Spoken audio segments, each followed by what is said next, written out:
We are reaching the end of an era. Tonight, Taylor Swift performing in the first show of the final stop of her Eras tour. It's all the way out in Vancouver. Going to be tough for Travis to make it out there. Likely giving another Swift lift to the local economy during her stops in London and Stockholm earlier this year, for example.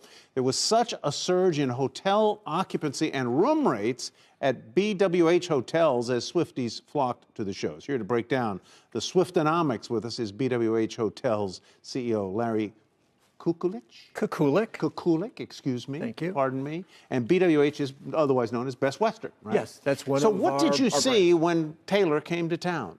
We saw incredible lift in occupancy, and of course, when occupancy does that, so does average daily rate. And as average daily rate and occupancy went up, of course, our hotels were able to benefit from the success of the Eras Put tour. some numbers on it. Well, let me just say, with the double-digit increases in rate and occupancy. Because you guys are private. We are. Disclose all this We stuff, are. right? But what I would tell you... ask. Yeah, but what I would tell you that it varied, right?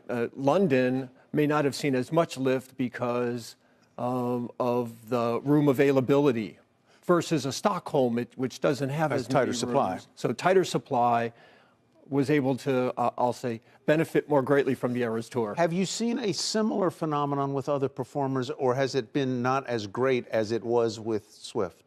Swift is exceptional.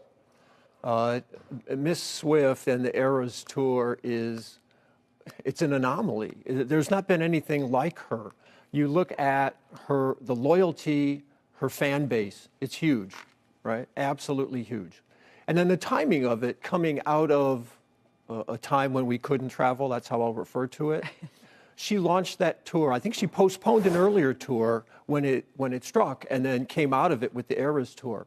And so the timing was absolutely perfect as well. And I'd also note that when you see the people attending a concert or going to her movies, which is another interesting phenomenon all along. Even for the movies, you see a boost. Absolutely. I mean, some have said it saved AMC. Wow. So when you see that and you look at who's attending, it's parents and children, it's friends. When I see people going to it in the movies, it's always groups of people. And that's part of the experiential travel. Some call it experience economics, as we came out of that dark time. So she was able to leverage, I think, experience economics as well. And then on top of that, you really have the context of Miss Swift and her global business enterprise. It's not just the concerts. She's re-released albums. She's released a book. She released the movies. It has had a tremendous boost on not just the hospitality industry, but economics at large, and I would say the psyche of The Martha people. Stewart of music. Right. The positive nature of it all. To get people out of it. So the cynics, the analyst community, if they were here, would say, Larry, how are you going to comp this? These are going to be tough comps for 2025 or whatever. So in all seriousness, with this incredible, like you said, once almost generational event behind us now, what drives trends from here? People love to travel. And coming out of that era, that time period when people couldn't travel, they longed for experiences and traveling together. You've seen it when you travel in the airports, and the hotels are doing very well. Don't bet against the hospitality industry is what I would say. But 2026, you've got the World Cup coming, right? That's coming to North America. So here, Mexico, United States, Canada, they're anticipating 5 million international travelers for that event alone. Is that as big as Swift? Well, it'll be slightly different because for World Cup, you'll have longer length of stay, right? You have international travelers. 2 week or 3 week period. It's an extended period, but when you're coming internationally, and you're going to go to a Miami or an LA or New York, you're hosting here as well, Philly, they'll stay longer.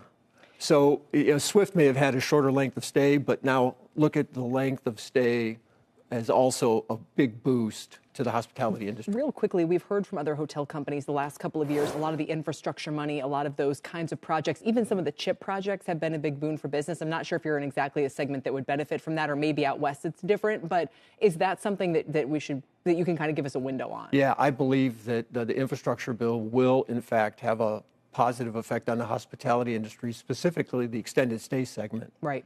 And we're very much engaged in, we just launched a brand last year called At Home by Best Western. We see that momentum. I think a third of the hospitality pipeline right now is extended stay hotels. Wow. So we're looking to, not take advantage of, but be a part of that success story as well. Incredible. And we didn't even get to Coach K. Larry played for Coach K at Army. Army's having the best football season in decades. Beat Navy. That's what, next weekend, I think. So I went to Notre Dame for law school. Last weekend, Army played Notre Dame. It was a tough game for me and my family. Yeah. But I'm hopeful that they're going to win the Commander's Cup trophy when they beat Navy. Well, congratulations on the business and on your career and for your service. Thank you. And for the Best Western with the pool that we stayed at in March, which saved us on a road kids, trip. Oh, yeah, you got to have a pool. Larry, thanks so much. Larry, thank you very much. Appreciate your time. Thank you.